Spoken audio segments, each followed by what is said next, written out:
The A-18 pilot flies one of the most versatile weapons in the military. His plane can fight in the air and attack on the ground. He can defend himself and the fleet against a multitude of threats, and he can perform all these tasks in a single mission. 212, 10 miles straight out. But before he can take his aircraft into battle, the Hornet pilot must master a basic yet no less dangerous task: landing on an aircraft carrier.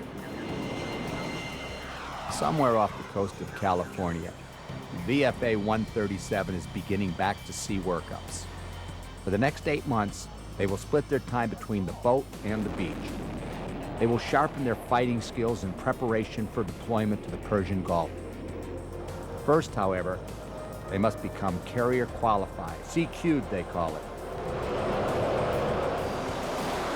The ship is really quite exciting. There's a certain point where it's kind of terrifying when you got the ship. Everything's new, everything's confusing. Once you spend a little time around the ship and realize how things work, it gets to be really fun. Very few things can equal flying off the ship.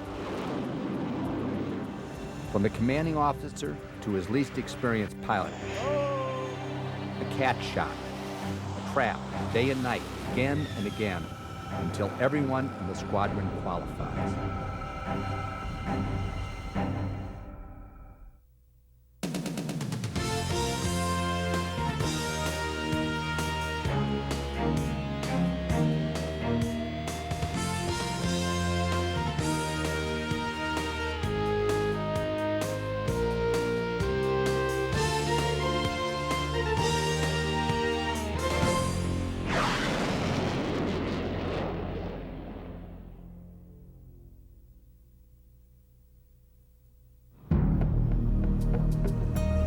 Early morning, Central California.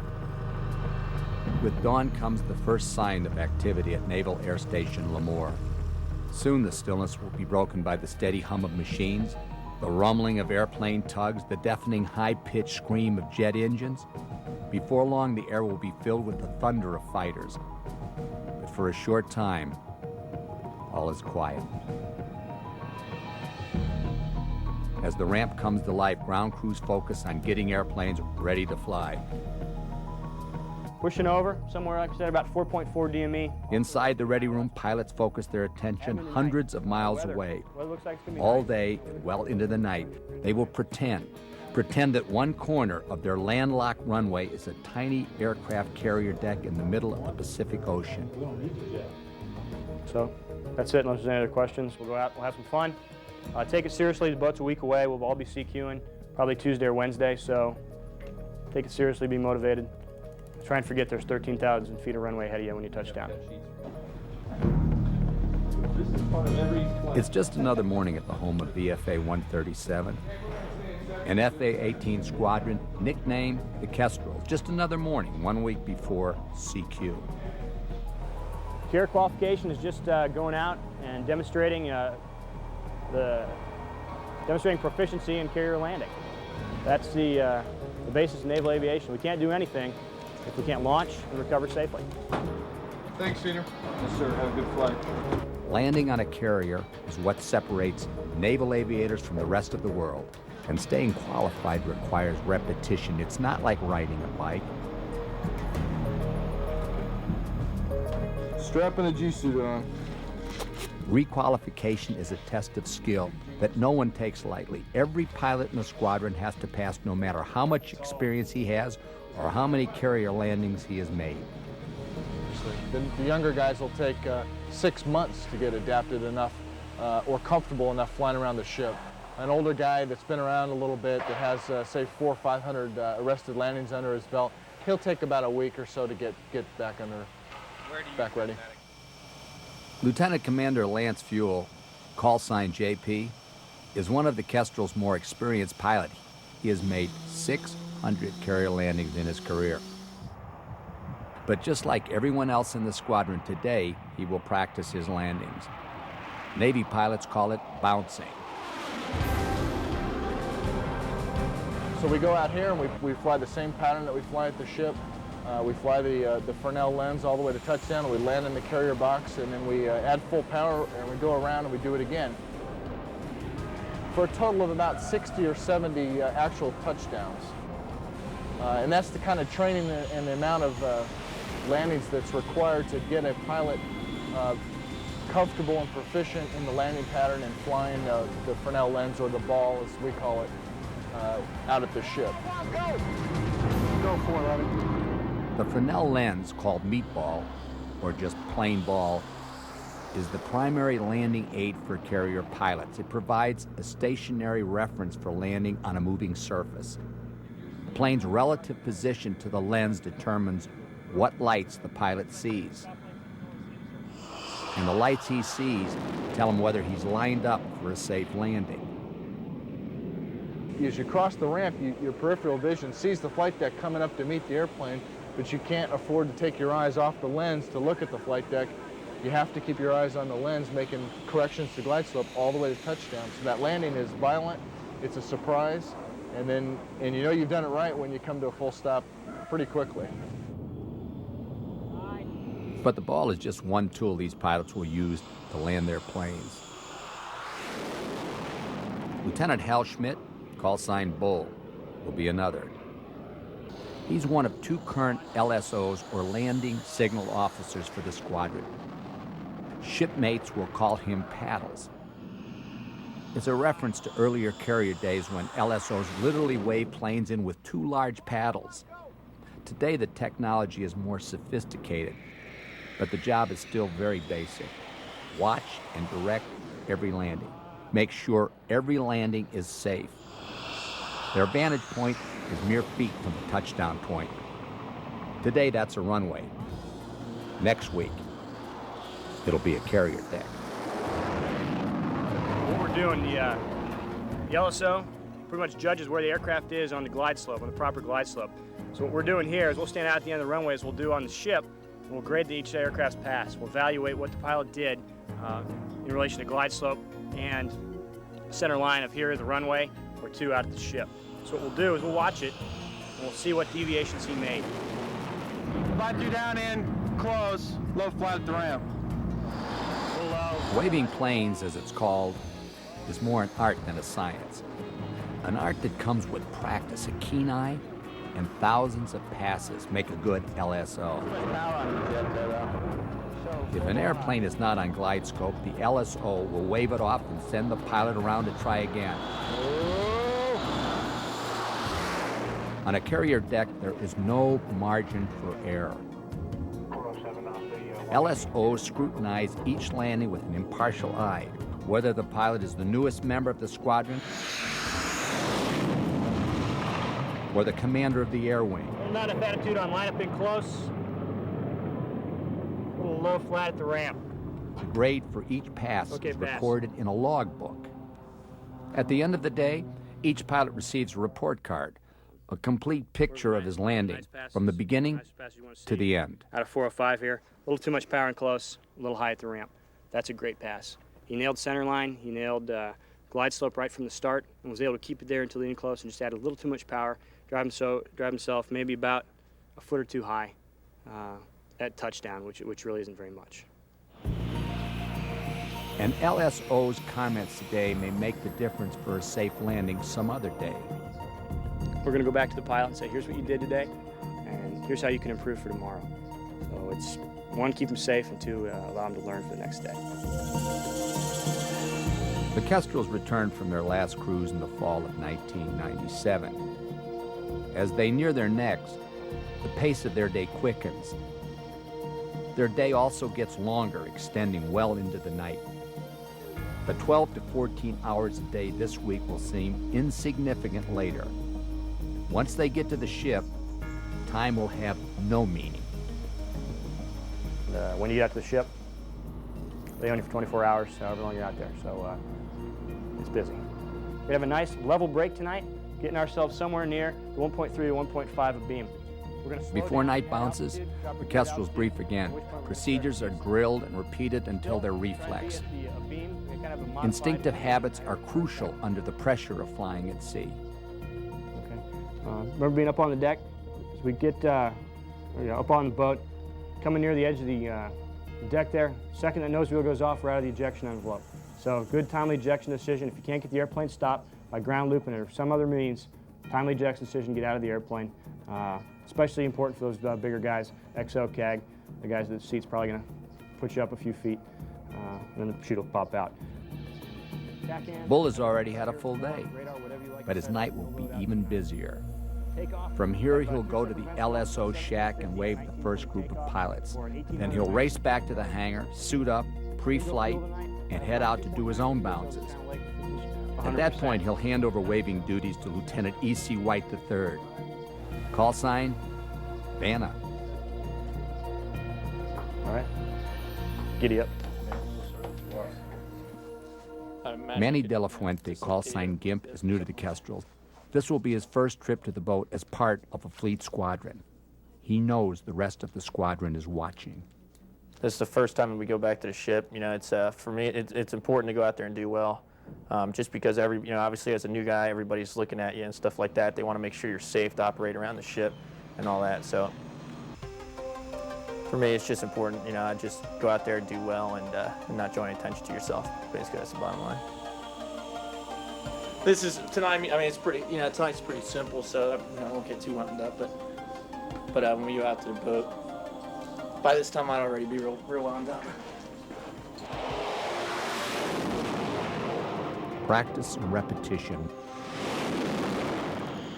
One after another, the Kestrels hit the concrete, add full power, take off again, over and over. Yeah, that was Gimp. He was high.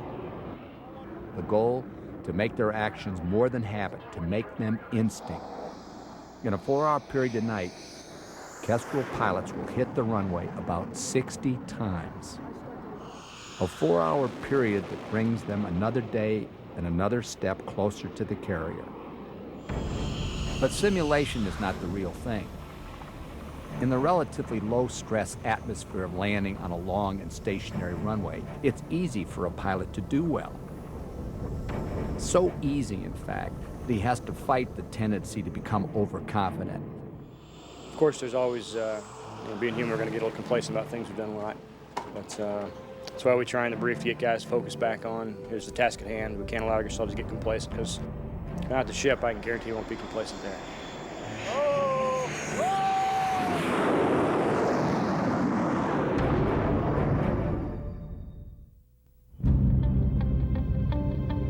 It is literally the stuff of legends.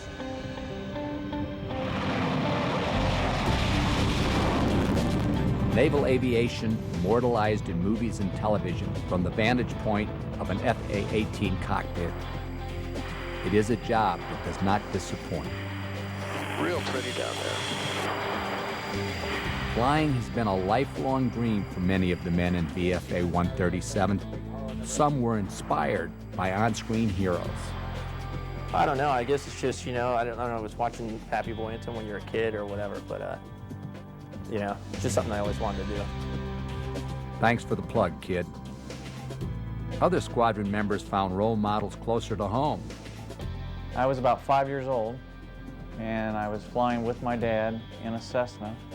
And after flying with him over several years, I decided that's truly what I wanted to do. But all joined the Navy because of the challenge of naval aviation, a challenge that begins on land. Yet the Hornet's natural habitat is the sea, and its nest, the aircraft carrier. In a few days, VFA 137 will move its entire operation over 300 miles to the USS Constellation in San Diego Bay. We must be going to the ship this week or something, huh? I know the mechs love it. You guys love having work to do, right? Yes, sir. Thought so. Commander Stephen Smith, call sign Oski, is the squadron CO. It is ultimately his job to make sure everyone and everything is ready for the boat. Today, that means taking a Hornet for a test drive of sorts. A maintenance check flight, making sure the plane flies correctly following some recent work. Smith has been with VFA 137 since 1996. He came on board as an executive officer, then took command of the squadron in December of 1997. Today, it's one of the most popular Hornet squadrons at Lemoore. I do like to, I guess to use a buzzword of empower, I like to empower people. I like to allow people to do what it is they want to do with the objective of achieving the goal, doing it smarter, better. That means relying on senior officers for their experience and leadership. We have 4 brand new guys. It'll be my responsibility to, ensure that they know what's going on, that they have the benefit of my experience out there. And we conduct training on a weekly basis, and we talk to these guys about what they can expect, about the aircraft carrier itself, about landing on the ship, and we just, impart as much knowledge on them as we can. And they're really receptive to that because they've never seen this, they've never done this before. This type of teamwork is critical to naval aviation, a dangerous and demanding profession at best. And it extends throughout the entire squadron, from the ground crew to maintenance personnel. There's no way. I mean, with today, the way the aviation's going, I mean, you got to put forth a good effort to give a good product for the pilot. So when he gets in, he's going to get 100% of what the jet's available to do when he's out there. Everything the Kestrels do on land prepares them for going to sea. But a squadron's effectiveness also relies on less tangible factors, like family support. When we're at home, I'm usually not home. And obviously when I'm on the ship, I'm not coming home. So she puts up with a lot of stuff, and it's great to have that support at home. It's a real understanding. So she understands how dangerous it is, but she also knows that we're trained. We train a lot, and we're very proficient in what we do. And we're also not risk takers. So we're going to be as careful as possible. So she accepts it, doesn't really like it, but she accepts it. I think it takes a special kind of person to leave their husband for 6 months at a time and know that everything's going to be okay and know that I'm going to come home. That support that you have at home and in the family is crucial to being a successful fighter pilot. And so are the relationships that develop within each squadron. Camaraderie is great. A lot is always said about that in naval aviation. It's not so much what we do, it's who you do it with. And that is definitely the case here. We have a great group of guys. It really becomes a surrogate family. And you do everything with these guys. You'll live with them, eat with them, you perhaps go to war with them. They're the guys that you're going to save. They're going to save you. I love it here. I love these guys, just like they're my family. With just days till departure, final preparations begin. In the Kestrel hangar, that meant packing. Packing for a squadron is a balancing act. Pack enough to keep your planes flying. Don't pack more than you can fit on board ship. Fine instruments. You realize, hey, I'm about at a mile. What's a good clue for that? Rat out just went off a moment ago. Let's look outside. Up in the ready room, final preparations means a review of procedures. I'll continue on with some of the case approaches. The LSOs go over every detail, from takeoff at Lemoore to traffic patterns at the ship. 2,000 feet, that's the Tomcats. They need a little more time on deck. And the F-18s from the Snakes. Next week, they will execute what they reviewed today. So our thing with our aircraft lighting, realize that it's going to be bright as day above those clouds and really, really, really dark underneath. No horizon, nothing. It's going to suck. Next week, it'll have to be second nature. There may be no time to think. It's going to be miserable. You're going to have all your lights up bright. Okay, good chance that layer is somewhere inside the tip over point. So varsity move there, but you got to do it. Is get your Although an aircraft carrier's primary purpose is flight operations, it's a foreign and hostile environment to pilots. The ship is following its habit pattern, and its habit pattern is consistent. They're into the wind, they want to land airplanes, they want to shoot airplanes, and they want to kill you, right? Everything on the ship is there to kill you. So now that sounds kind of harsh, but the point I'm trying to make is recall that we want to control our own destiny. We want to be in control of everything that goes on the ship.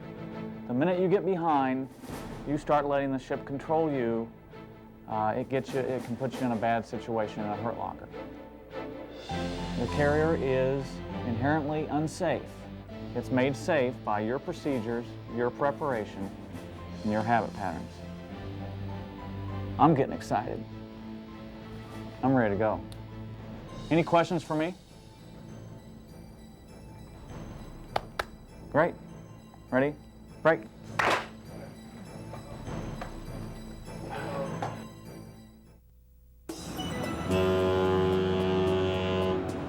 Okay, on the flight deck, we're now underway. All covers, take them off there, shipmates, take them off. We're underway. The United States has 11 aircraft carriers stationed around the country and deployed around the world. One of the oldest in the fleet is the USS Constellation. She is affectionately called the Connie. Commissioned in 1961, she's been based in San Diego since 1962. This 17-story floating mass of steel is home to more than 3,000 sailors. With a carrier air wing on board, her population nears 5,000. Half the squadron pilots have walked onto the Connie. The rest will fly the Kestrel Hornets out to meet the ship underway. At sea, the men and women of VFA 137 are scattered throughout the Constellation, but the focal point for the entire squadron is Ready Room 8. Here the pilots will brief and debrief their missions, keep up with the ship's squadron's progress, and just hang out. Before they set up the Ready Room, they move into their staterooms. Could you see anything that was really different? I couldn't last time I was out here. The Connie is no cruise ship. The passageways are narrow. We call this the lower west side. This is the best junior officer rooms for the squadron. The ladder's unforgivingly steep. 132, 1 Lima. And the cabins, claustrophobic. All right. Connie moving. Very nice. Very nice. Very nice. Lieutenant Schmidt and White will share their small cabin with one other squadron member. Yeah, kind of like the Holiday Inn, a little bit smaller. Racks are a little bit more narrow. Personal space will consist of a desk, a set of drawers, and a bunk. But as Spartan as it is, they know that other squadron members have more austere quarters.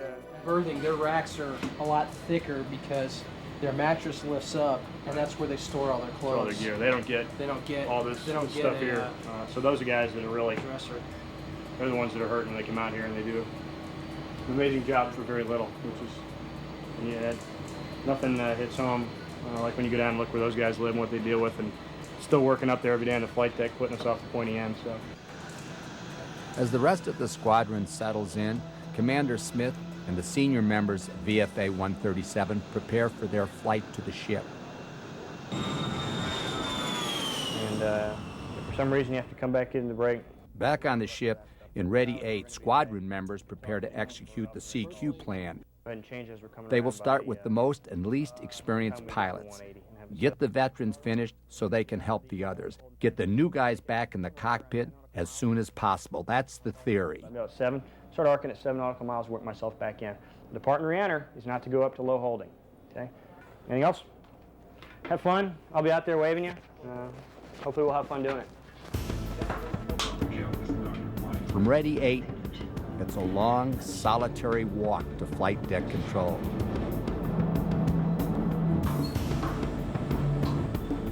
That's where De La Fuente will wait. Wait for the Kestrel's FA-18s to arrive from Lemoore. That'll be good. Once I get in the plane, it'll be a lot better. It's kind of a pain in the neck sitting around waiting, but should be a good time. While Gimp waits for a plane, other Kestrels get to work. The choreographed dance of heavy metal has already begun on the flight deck. It may appear to be color-coded chaos, but everyone has a very specific job to do up here. No job is unimportant. We're actually on the pickles and on the headsets talking to the guys.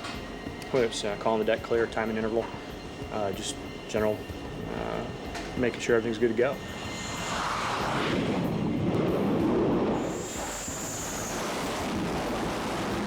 LSOs work at a frenetic pace. They're just part of a complex system that controls every aircraft movement on and around the ship. Inside lies another part of the system, flight deck control. From here, the handler directs and controls every move on the ship's deck. An hour after leaving the beach, Commander Smith is among the first to bring his Hornet aboard the Constellation. How's it going so far? Yeah, it's going great. I'll tell you what, you know, it's amazing. You get the ship in sight and the heart starts racing. It doesn't matter how many times you've been out here before. It's a great feeling. 212, 10 miles, dirty up. A trap, a CAD shot, it's really neat. It's exciting. The guys look like they're doing well out there. I'll get the real story, obviously, here in a while, but I think we're doing well. One of the first stops is flight deck control, where he runs into the Air Wing commander, Captain Danny Knutson, and meets the ship's new handler. Just introduce one of my COs to you, Oscar Smith. How you doing, sir? Bobby Anderson. Thanks for parking me. All right. Appreciate it. You having fun? Trying to. Welcome aboard. Thanks. Thank you. And I just happened to run into the boss there, too. Oh, by the way, the CAG, waiting to go flying. So, you know, that's not bad, running into the boss the first thing. So at least he knows I'm finally at work. I'm finally here. But sometimes being at work doesn't mean you're able to do your job. De La Fuente's wait in flight deck control is longer than anyone anticipated. The plane he is scheduled to fly diverts to San Diego for fuel. It's late in the afternoon before he's able to launch. Then he has just enough time before dark to make only one of the 4 landings he needs to progress to night traps. And that one isn't as good as he would have liked. It was okay, not that great. It's kind of, you know, takes a couple to feel out, you know, 1 or 2 to feel out where you need to be and stuff like that. So I was fishing around. The Air Wing flies throughout the evening. 17 hours after the Constellation set sail, the Kestrel's first day at sea is almost over. It's well after midnight. But there is one more task to complete. First pass, 405, a little low, line up left start, a little low in the middle, a little not enough power to come on in close, a little low flat at the ramp, okay to the 2-1. Okay, thank you. Commander Smith is one of the few Kestrels to get completely CQ'd on the first day. With his debrief complete, the day is done. Overall, however, the squadron didn't make as much progress as they had hoped. Deck operations were slow at times. Some pilots weren't able to fly as much as they were scheduled. We, qual-wise for the squadron, we didn't get as far along as we would have liked. Nobody did. We could finish tomorrow, but we would have to get twice as many as we got done today. So it would have to be a banner day for the second day out.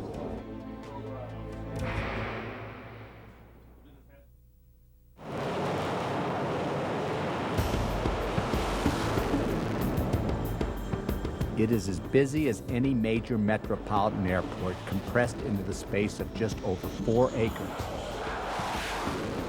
The flight deck of the USS Constellation teems with human and mechanized activity, all geared to launch and recover aircraft. On the bow, 2 steam catapults shoot airplanes off the deck as often as 45 seconds apart. At the same time, LSOs recover aircraft over the stern at an equal rate.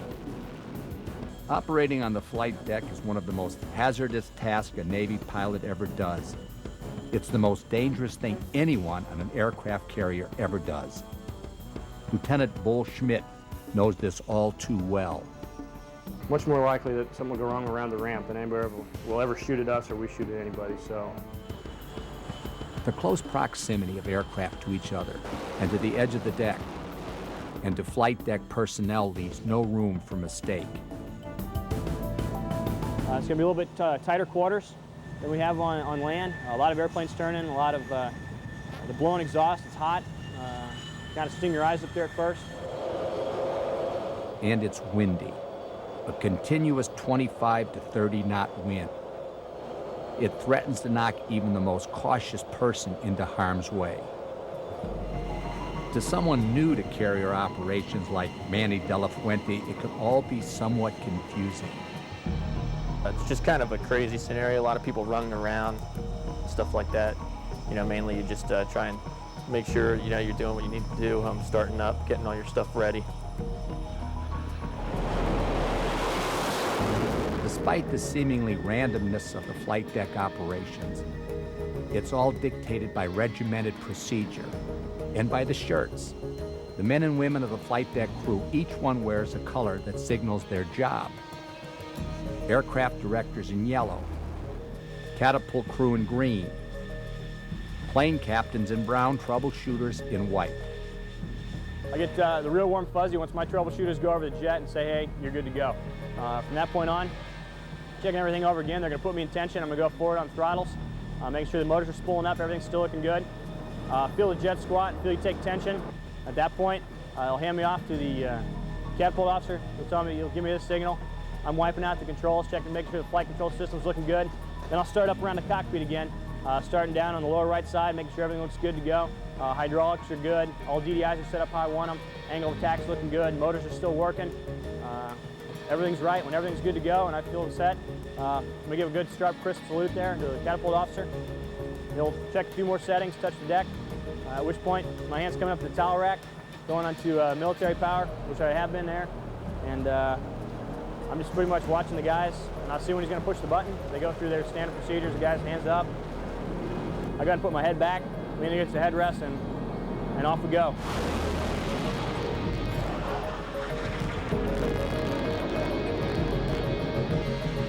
With one hand on the throttle and the other on a bar above his head, the A-18 pilot braces for the launch. He has to. The plane accelerates from 0 to 160 in 2 seconds.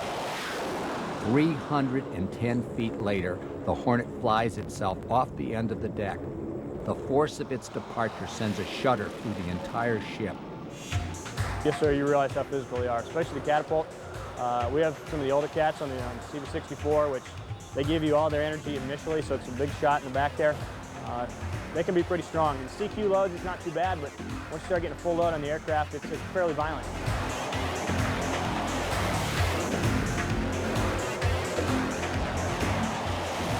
It's just another day on the boat for Lieutenant Schmidt and De La Fuente, two of the pilots VFA 137 hopes to CQ today. This is where their hard work at Lemoore begins to pay off, especially the first time they turn into the groove and see the ship. Still, no matter how much he's done it, a naval aviator never takes a landing for granted. You know, but it's something that you can, you know, you can feel confident 1 minute, and then the next minute can, in a matter of seconds, deteriorate rapidly. So, Come left. Wave off, wave off. Wave off. it's not something that, you know, I think it's something that you just always have to, you know, no matter what, just keep working to do better at. It's difficult. Doctor 414 on course on glide path, 3/4 mile, call the ball. Following the glide slope down, the carrier pilot keeps the ball centered using small, rapid corrections. Roger, ball, 27 knots. He adjusts power and pitch until he feels his plane slam to the carrier deck. On impact, he applies full power. If his tailhook misses one of the 4 arresting cables, the added power will send him airborne to try again. 705 tower. 401 going slightly above glide path on course, 3/4 mile, call the ball. If he catches one, the plane will come to an abrupt stop. He'll throttle back and taxi off in time for another airplane to land right behind him.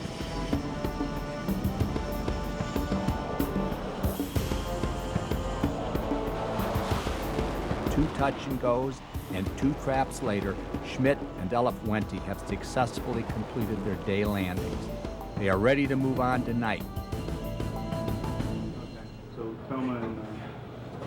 Overall, the Kestrels have done well in today's game of catch-up.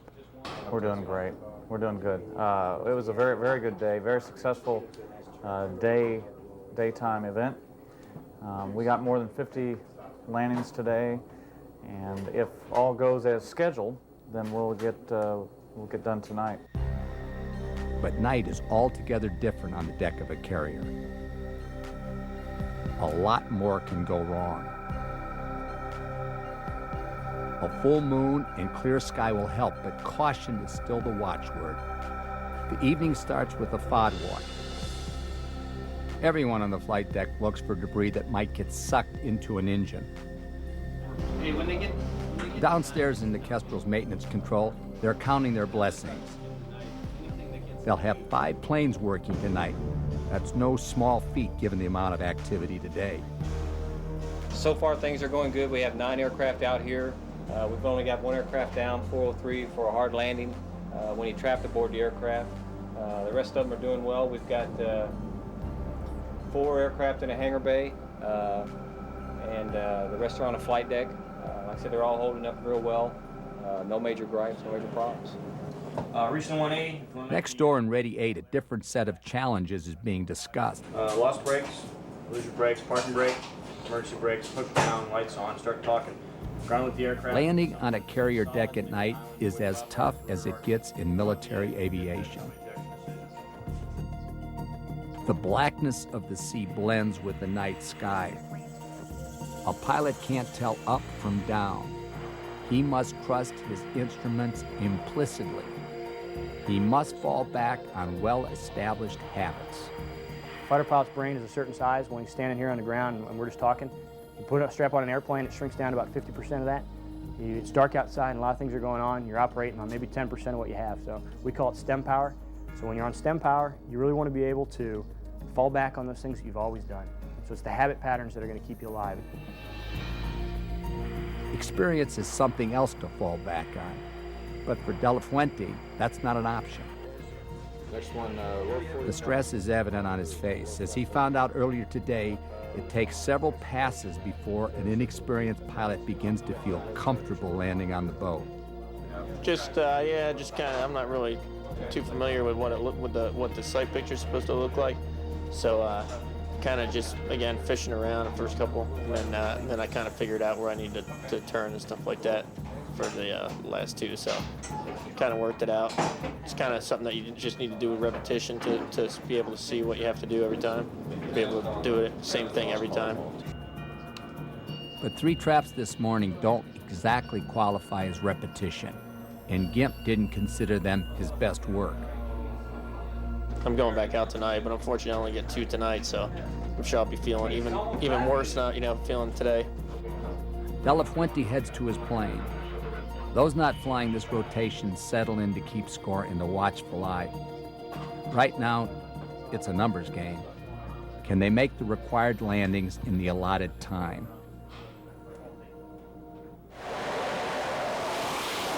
The evening starts well, a clear and uneventful cat shot for Gimp, but then, relatively speaking, that's the easy part.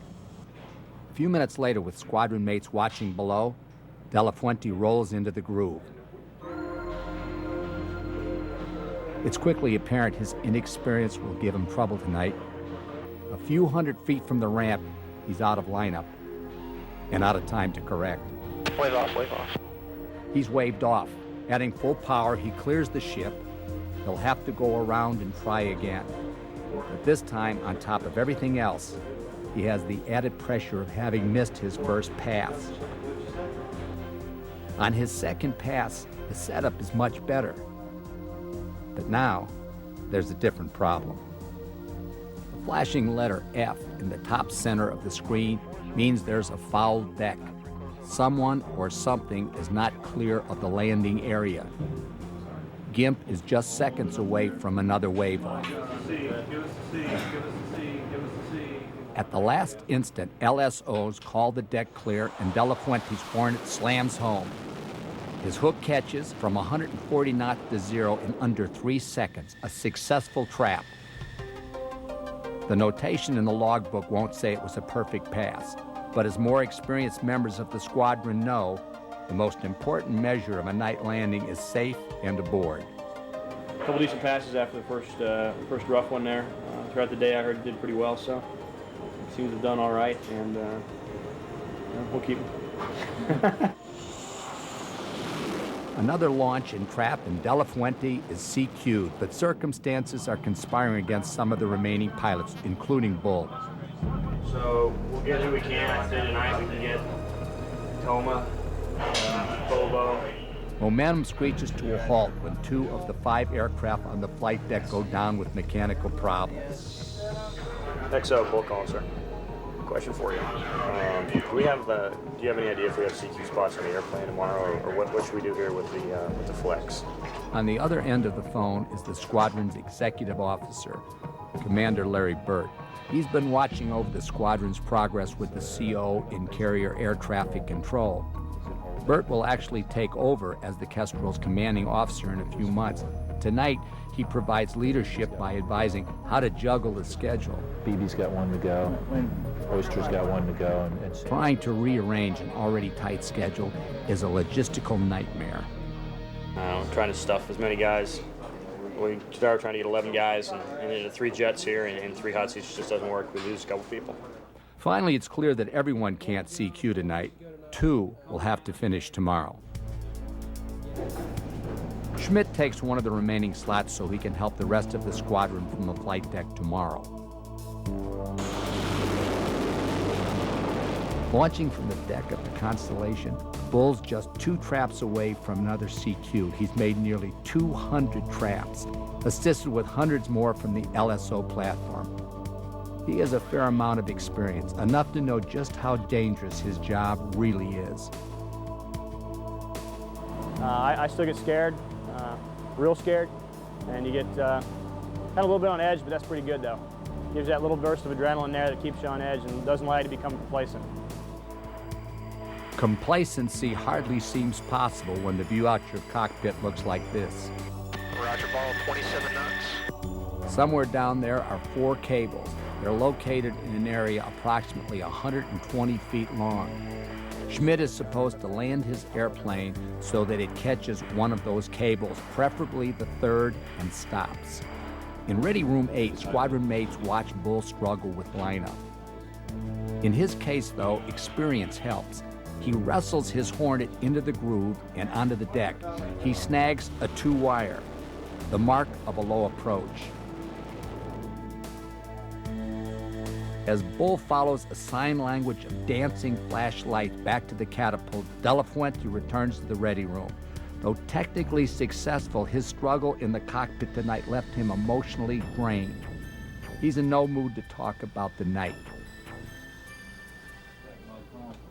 Another successful trap, and a short time later, Bull joins the other Kestrel pilots. Even though he had his own difficulties in the cockpit, experience has taught him to deal with the crushing amounts of adrenaline and fear. Scared, of course, because it's nighttime. I really don't like flying at night, but it's not as scary as it used to be.